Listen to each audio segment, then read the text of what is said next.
Behold, I'm going to do something new. And I had an open-eyed vision. And he said, Brandon, I saw the glory cloud come in.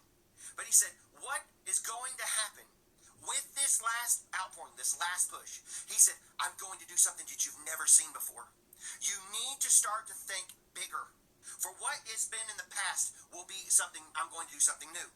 And I saw this blonde-headed woman, I saw some other people come down to the front of these meetings.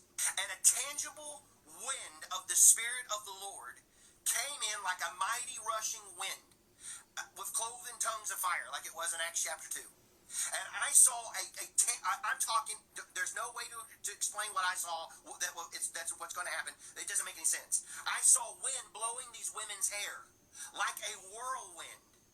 And it was whipping their hair around in their clothes or whatever, and they actually could feel the wind of the Spirit on them, and they fell out that way. I saw a wind as you went. It was like power of the Holy Spirit or whatever. I don't know. It was like that moving your hand, and I saw the glory moving on in the atmosphere, and people could feel the wind of the Holy Spirit in the auditorium.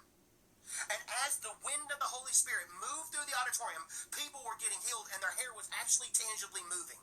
And the Lord said, you've never seen what I'm about to do in these last days.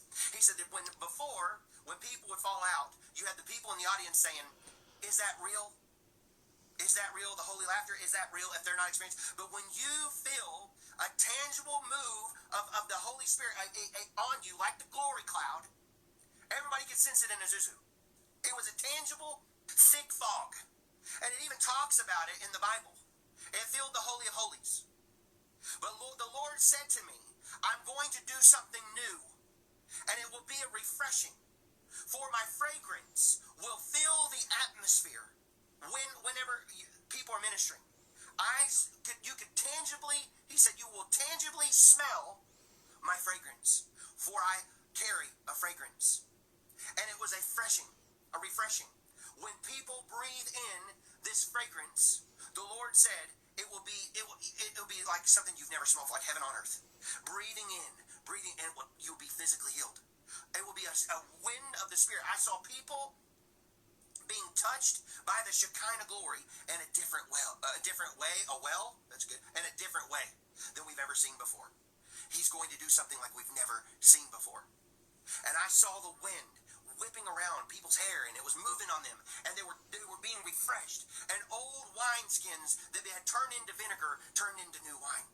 A new fragrance, a new presence of the Lord will be like an oasis in the days ahead on people in major services. And I'm telling you, they're coming from the north, I'm telling you, they're coming from the south, they're coming from the east, they're coming from the west. People are going to be, they're hungry, and they're desperate for a move of God. They're desperate for a fresh touch from the Lord. And I'm telling you, he said, my yoke is easy and my burden is light. Come unto me, all ye that are heavy laden, and I will give you rest. Do you understand? What God is about to do, we've never seen it in generations past. We're going to see a fresh touch of the fire of the Holy Spirit on every single person who is thirsty. Those that are hungry, he said he's going to give you fresh eat. Something new and tangible is coming. And he's looking for an all-hands-on-deck experience. Who will just say yes? He said he would pour out his Spirit upon all flesh.